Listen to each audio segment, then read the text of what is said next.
pemain timnas Indonesia, Sadil Ramdhani, mendapatkan undangan untuk bergabung ke klub Eropa, tepatnya Austria.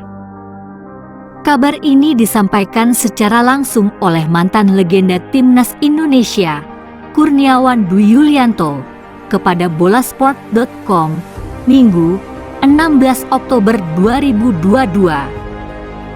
Sadil Ramdhani mempunyai hubungan kedekatan dengan Kurniawan Dwi Yulianto. Pasalnya, Kurniawan Dwi Yulianto yang membawa Sadil Ramdhani untuk bergabung ke klub Malaysia, Sabah FC. Saat Sadil Ramdhani gabung Sabah FC, Kurniawan Dwi Yulianto dipercaya menjadi pelatih kepalanya. Sayangnya kini Kurniawan Dwi Yulianto sudah dilepas dan tinggal Sadil Ramdhani yang membela Sabah FC. Kontrak Sadil Ramdhani bersama Sabah FC akan berakhir pada Desember 2022. Tugas Sadil Ramdhani bersama Sabah FC tinggal menyisahkan Piala Malaysia 2022 saja. Sebab Sabah FC sudah mengakhiri kompetisi Malaysia Super League 2022 dan menempati posisi akhir di peringkat ketiga. Jelang masa bakti Sadil Ramdhani bersama Sabah FC berakhir, ex-pemain Persela Lamongan itu kini dibidik sejumlah klub termasuk dari Austria.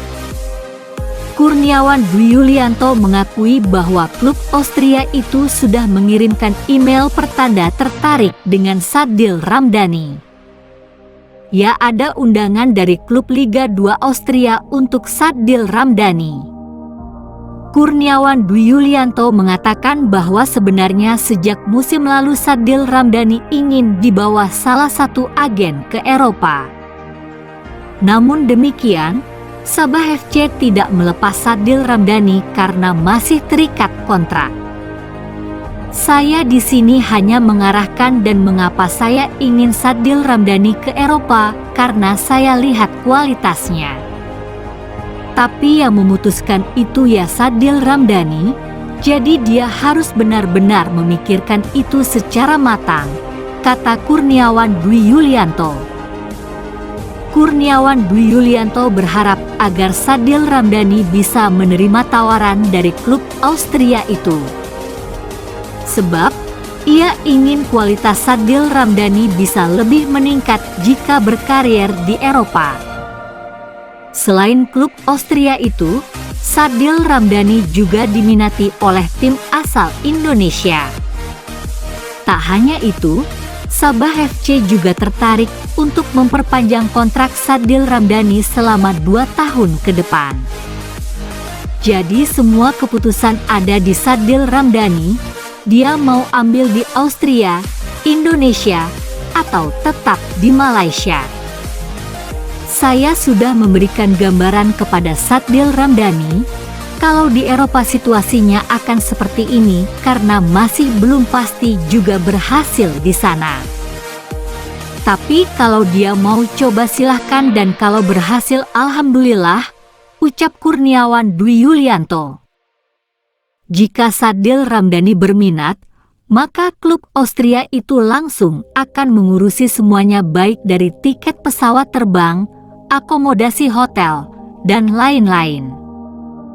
Ini bertujuan agar Sadil Ramdhani bisa segera beradaptasi di sana. Tapi ketika hal buruk terjadi, misalnya dia gagal di Eropa dan pulang ke Asia Tenggara, pasti harga nilainya udah beda lagi. Saya sudah kasih arahan ke dia dan memang tidak intens komunikasinya karena dia masih fokus di Sabah FC, tutup Kurniawan Dwi Yulianto.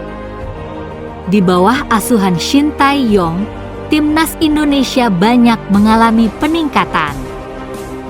Timnas Indonesia selalu dihajar dan digembleng Shin Tae-yong agar performa melawan negara lain semakin meningkat. Mengingat kembali, pada tahun lalu media Arab dibikin geger asuhan Shin Tae-yong yakni timnas Indonesia setelah mengalahkan timnas Tajikistan. Timnas Indonesia bikin geger setelah mampu mengalahkan Timnas Tajikistan dengan skor 2-1. Hasil ini merupakan hasil yang baik. Pasalnya Tajikistan adalah tim yang mampu menggagalkan Timnas Jepang ke Piala Dunia. Bermain tanpa dukungan supporter, Timnas Indonesia bermain cukup dominan. Di menit awal Timnas Indonesia mendapatkan peluang, akan tetapi sepakat dari pemain Indonesia masih bisa digocek kiper Tajikistan. Bermain menekan, Indonesia justru dikejutkan dengan gol cepat Tajikistan di menit ke-5. Setelah memanfaatkan kesalahan pemain belakang, Indonesia skor menjadi 1-0 untuk Tajikistan. Kerja keras kuat arahan Shin Tae-yong yang akhirnya membuahkan hasil setelah Timnas Garuda mampu menyamakan skor menjadi 1-1 di menit ke-35. Di babak kedua, kedua tim masih saling jual beli serangan. Di menit 48, gawang Indonesia hampir saja bergetar. Jika saja tendangan pemain Tajikistan tak ditepis kiper Indonesia. Pada menit ke-63, Timnas Indonesia akhirnya mampu mencetak gol kedua. Melalui serangan balik cepat, dan sekaligus membawa Indonesia berbalik unggul 2-1 atas Tajikistan. Di sisa akhir babak kedua tak ada lagi gol tercipta. Timnas Indonesia berhasil memenangkan pertandingan dengan skor 2-1 atas Tajikistan.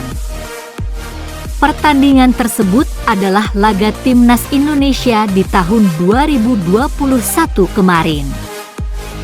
Diketahui kejayaan Timnas Indonesia dari era ke era sangat memuaskan hasil. Walaupun gagal menjadi tuan rumah Piala Dunia, Timnas Indonesia pasti akan memberikan yang terbaik untuk negaranya.